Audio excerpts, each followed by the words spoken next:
I know in some way, shape, or form that I've done star mags before. I know I haven't done this one. This is Stellata Rosea. There's also one called Royal Star. I'm not quite sure what the difference would be.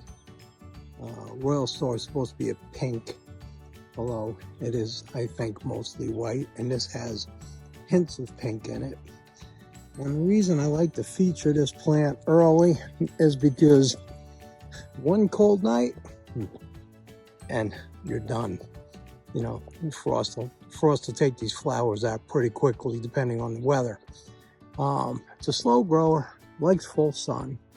It's a relatively small tree. I mean, I would say 15 to 18. Yeah, they can get bigger, but typically not. Very dense. Probably about 15 feet in width. Keep in mind that this is it. This is the time to shine for any star magnolia, particularly royal stars and stellatas. They put off their best show now. Flowers are really, really pretty, but the cold can come in and just knock you out in a day or 2 days or whatever. So they start strutting their stuff, and then we get a frost, and then they're done. So would not put this in a real prominent place in the landscape, because for the rest of the year it's a tidy, multi-stemmed small tree, very dense, so almost a large shrub.